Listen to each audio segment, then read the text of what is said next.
Subscribe करें हमारे YouTube channel को और बेल आइकन को प्रेस करें हमारे लेटेस्ट वीडियोस को देखने के लिए।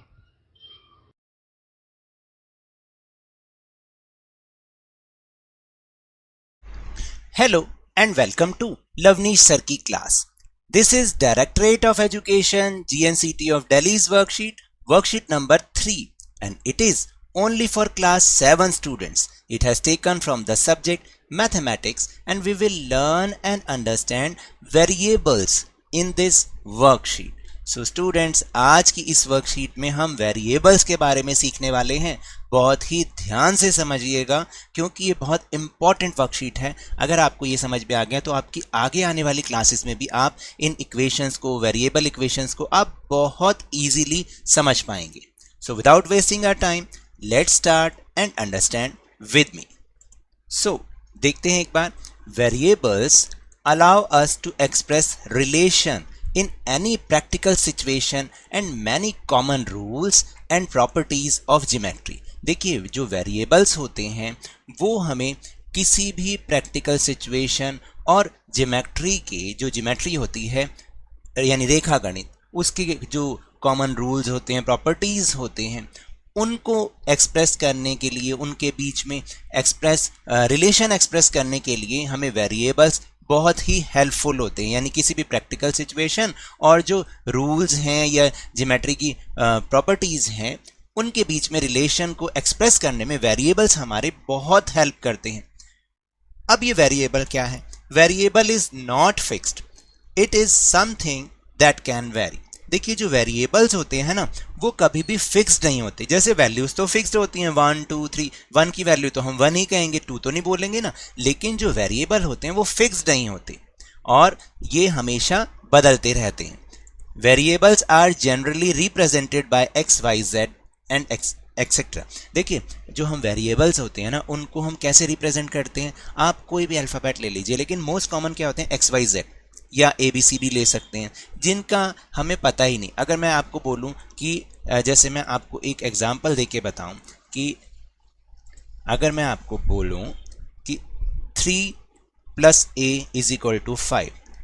अब 3 तो हमें पता है, लेकिन A की वैल्यू हमें पता ही नहीं है और उन दोनों को मिला के 5 बनता है। तो हम देखेंगे कि 3 में हम कितने प्लस करें कि हमारे पास 5 आ जाए। तो यहाँ पर A की वैल्यू कितनी हो जाएगी? 2। ओके, 3 + 2 = 5। इसलिए अगर ये इक्वेशन बनी हुई है तब तो हम 2 कहेंगे, लेकिन अगर मैं आपको बोलूं 3 + A = what, तो आप कहेंगे कुछ भी हो सकता है क्योंकि A की वैल्यू हमें पता ही नहीं है। सो इसी बारे में आज हम इस वर्कशीट को सीख रहे हैं। So the first question is complete the given patterns. देखिए, ये तो बहुत ही अच्छा और बहुत ही मजेदार क्वेश्चंस हैं। जैसे कि अगर आप फर्स्ट क्वेश्चन देखेंगे, इसमें लिखा है कंप्लीट द पैटर्न और यहाँ पर एक पैटर्न बना हुआ है। जैसे पहले सिंपल 1 ट्राइंगल, उसके बाद एक ट्राइंगल के अंदर कितने ट्राइंगल्स हैं? एक बड़ा ट्राइंगल है, उसके अंदर एक और ट्राइंगल, ठीक है। फिर एक और बड़ा, यहाँ पर आ गया 3 ट्राइंगल, इसके अंदर कितने ट्राइंगल्स हैं? 3 ट्राइंगल्स। तो 1 ट्राइंगल, 3 ट्राइंगल, देन नेक्स्ट क्या आएगा? 5 ट्राइंगल्स आएंगे। ऐसे आप बना दीजिए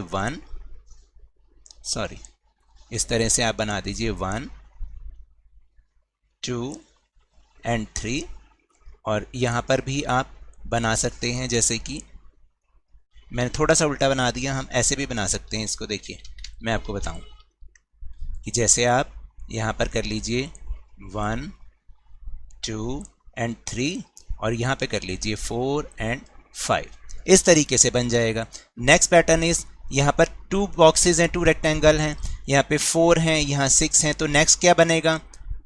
8 बनेगा। 1 2 3 4 एंड 5 6 7 एंड 8। इस तरीके से आप ये पैटर्न बना सकते हैं। देन नेक्स्ट इज, देखिए, एक तो ऐसे सिलेंड्रिकल शेप है, रेक्टेंगल है और एक सर्कल है। फिर नेक्स्ट में 1 rectangle and 2 circles. Next is 1 rectangle 3 circles. अभी नेक्स्ट पैटर्न क्या बनेगा आप बताइए? इस तरह से ऐसे, और 1 2 3 एंड 4। Pattern is complete. तो आपको ये बताना है कि नेक्स्ट क्या आएगा। अब जैसे यहाँ पर ये क्या है, 1 डायमंड है, तो अगर आप इसको करेंगे 1 के बाद 4 5 डायमंड्स हो गए, इसको आप काउंट करेंगे तो 1 तो है ही, 2 2 इधर हो गए, हर साइड पे 2 डायमंड्स और हो गए। एंड देन नेक्स्ट क्या बनेगा आप बताइएगा। तो जब पहले 1 है चारों तरफ, फिर 2 है, तो नेक्स्ट क्या बन जाएगा, 3 3 बन जाएंगे। इस तरह से करके आपको मैं बताऊं, ऐसे बन जाएंगे। देखिए ये तो बीच वाला बन जाएगा, ठीक है। अब इसके ऊपर 1 2 एंड 3, इधर भी आप कैसे बनाएंगे, 1 2 एंड 3। थोड़ा सा गड़बड़ बन रहा है, आप इसको ठीक कर लीजिएगा। 1 2 एंड 3, और इधर भी 1 2 एंड 3, इस तरीके से बन जाएगा। नाउ नेक्स्ट क्वेश्चन बहुत इंपॉर्टेंट है। देखिए सॉल्व द पजल। अब जो हम बात कर रहे थे वेरिएबल्स की, अब आप देखिएगा यहाँ पर 4 एप्पल्स बना रखे हैं और इज इक्वल टू लिखा हुआ है 28। तो 4 एप्पल्स का मतलब 28। अब सोचिए 4 एप्पल्स, या अगर यहीं पर यही बात होती है कि हम एप्पल की वैल्यू को let suppose let 1 apple is equal to 7, अगर हम इसकी वैल्यू 7 रख दें तो आ जाएगा 28।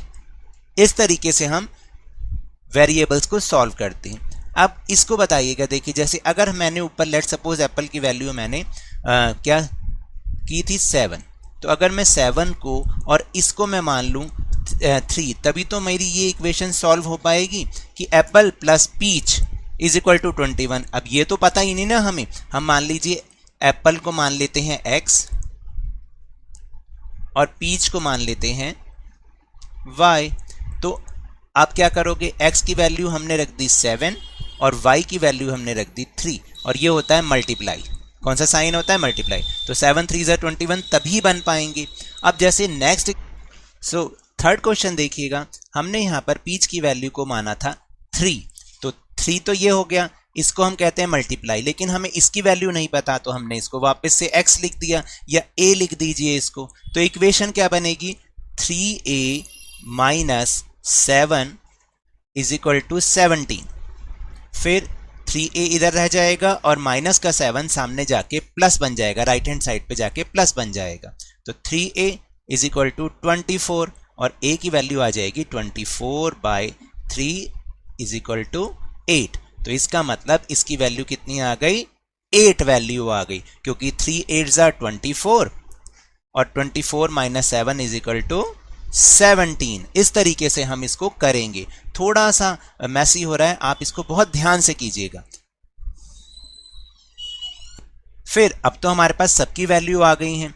इसकी वैल्यू थी 7, इसकी वैल्यू कितनी आई थी 8, और इसकी वैल्यू थी हमारे पास 3, और इसकी वैल्यू 8।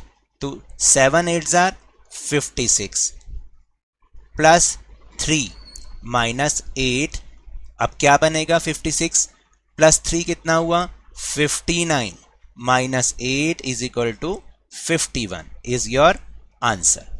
इस तरह से आपको करना है। लेकिन याद रखिएगा, मैं बार बार कहता हूं कि मैं अपनी वर्कशीट में गलतियां छोड़ता हूं, इसलिए ताकि आप उसे चेक कर सकें।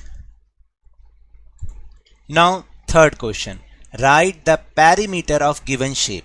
देखिए यहाँ पर कुछ शेप्स दे रखी हैं, हमें उसका पेरीमीटर फाइंड करना है। First shape is triangle, dimension each side is equal to a। अब हम वेरिएबल ही कह रहे हैं क्योंकि हमें पता नहीं कि इसकी लेंथ कितनी है, तो जब हमें पता ही नहीं तो हम उसके लिए एक वेरिएबल रख देते हैं और हमने कह दिया a। तो अगर हमें उसकी ईच साइड a दे रखी है तो पेरीमीटर का मतलब क्या होता है, दिस वन प्लस दिस, ठीक है। तो a प्लस a कर दें 3a, या हम जो है इसको मल्टीप्लाई कर दें 3 से मल्टीप्लाई, क्योंकि ईच साइड हमें पता है कि ये क्या है, इक्वल है। तो इसका पेरीमीटर आ गया 3a, यानी 3 × a।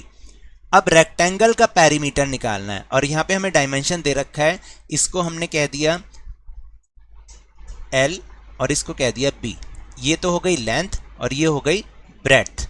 तो अब इसका पेरीमीटर क्या बनेगा, क्योंकि ये दो दो साइड्स होती हैं, अगर आप देखोगे तो रेक्टेंगल में दो लेंथ होती हैं और दो ही ब्रेड्थ होती है, तो 2 multiply by L plus B. Then square, square की तो 4 साइड्स इक्वली होती हैं, तो हमने मान लिया कि एक साइड S है, तो इसका पेरीमीटर कितना हो जाएगा 4S, जैसे ट्राइंगल का हमने 3A निकाला था। इसी तरह सर्कल, सर्कल का डायमेंशन है radius, radius means R। Radius क्या होती है बेटा, देखो इसको हम कहते हैं रेडियस, ठीक है। अगर ये R है तो इसका पेरीमीटर बन जाएगा 2 पाई R। देन हेक्सागन, हेक्सागन की एक साइड को हमने मान लिया T है, तो हेक्सागन में कितनी साइड्स होती हैं 1 2 3 4 5 एंड 6, तो पेरीमीटर कितना हो गया 60। पेरीमीटर होता है कि उसका पूरा बाहर बाहर का ये पूरा एरिया, इसको हम पेरीमीटर कहते हैं। Now will move question number 4, convert the given statements into algebraic expressions.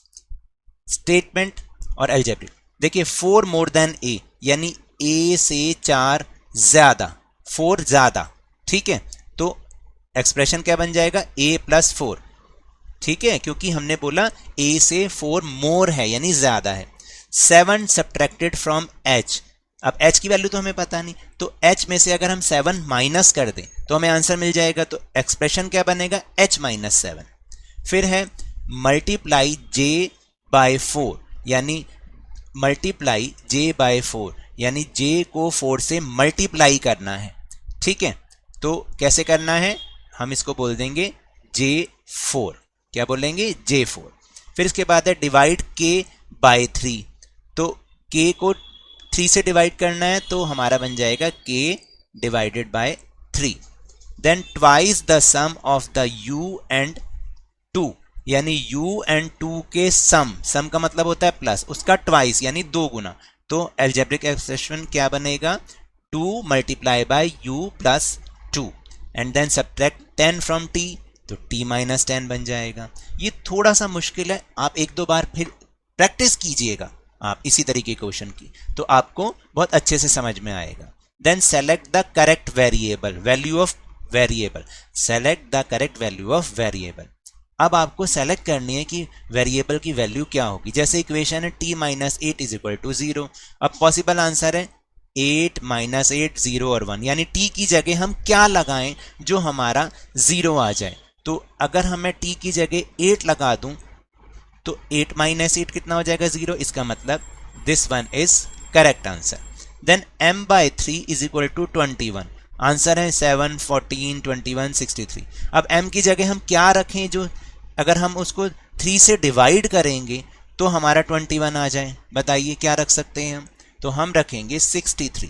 अगर हम 63 को 3 से डिवाइड कर देंगे तो आंसर ये आएगा, that means m is equal to 63।